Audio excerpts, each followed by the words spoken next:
Hello again. So every now and then somebody will write into the show and say, I really appreciate your content. I'd like to help contribute in some way. And not too long ago, Eric from Napa Valley Tropicals wrote me and said, I really want to put some of my cherry red shrimp in your tank. And that's what we're doing today.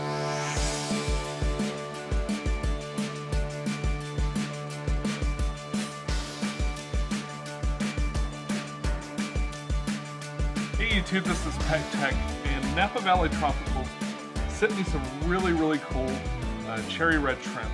Eric tells me that he's been selectively breeding cherry red shrimp to make them just as red and as beautiful as possible, and he said, I want to see my shrimp in your tanks. And I said, mail me some. I've been slowly pulling shrimp out of this tank and adding them to other tanks that I have. I basically have cherry red shrimp in almost every aquarium. But this one was starting to get a little bit empty, and I thought it would be a good place to put some selectively bred cherry red shrimp.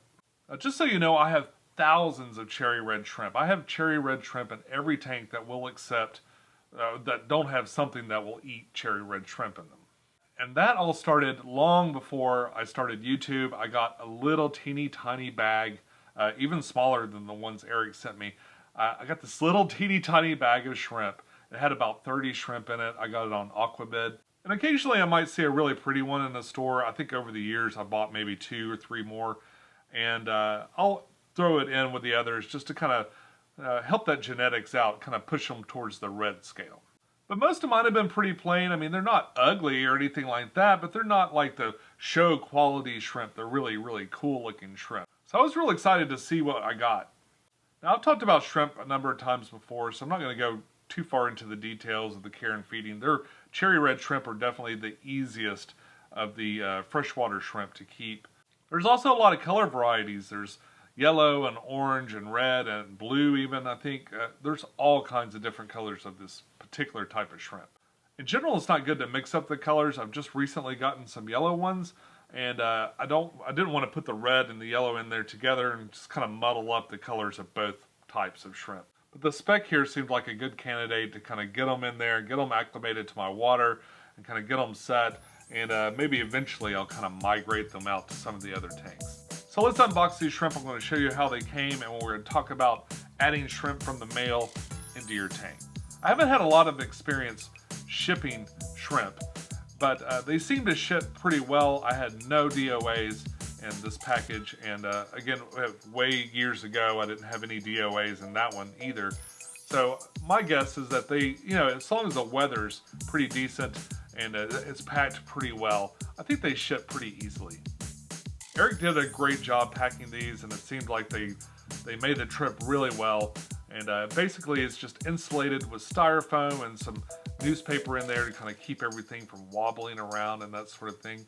Also, it's important when someone ships you shrimp that they include something inside for the shrimp to grab onto. Sometimes they'll include some plants. Eric seemed to include some pieces of filter material, which also work really well. The theory is that shrimp get a little bit less stressed out if they've got something to hold onto. They don't like just that clear plastic with nothing to grab onto with their little hands. They like to have something in there to kind of hold onto, and it just makes the whole experience and shipping experience better.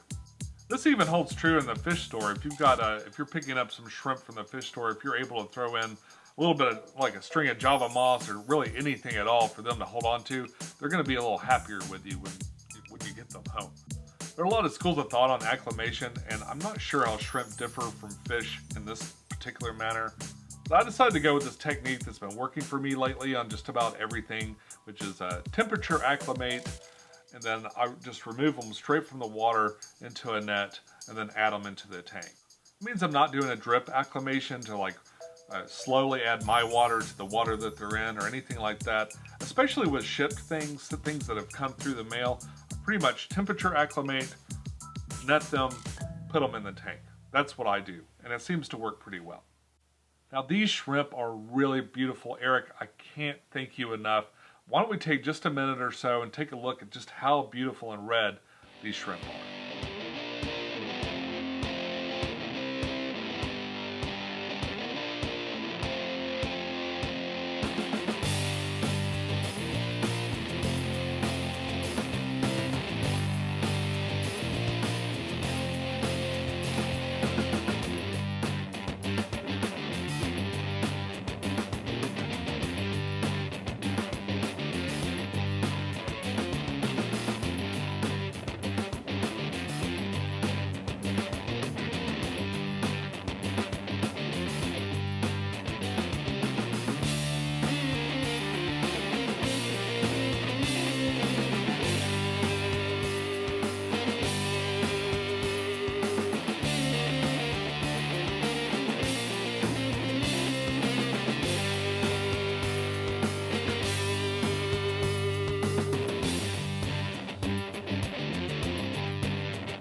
all I got for you today. Just a quick Tuesday. Well, I shot this Tuesday. It's going to be a Wednesday video. I'll be back this weekend with a new My Aquarium Box video. I haven't been doing the live streams because my phone's a little kludgy right now and the sound's been kind of wacky. People are saying they can't hear. I'm going to get a new phone or something else to do a live stream with eventually. So the My Aquarium Box, which also has last month's Mega Box, it's a surprise. That's coming up this Sunday. I hope to see you then. Until next time, follow your bliss, mail order some shrimp, and I'll see you soon. Bye-bye.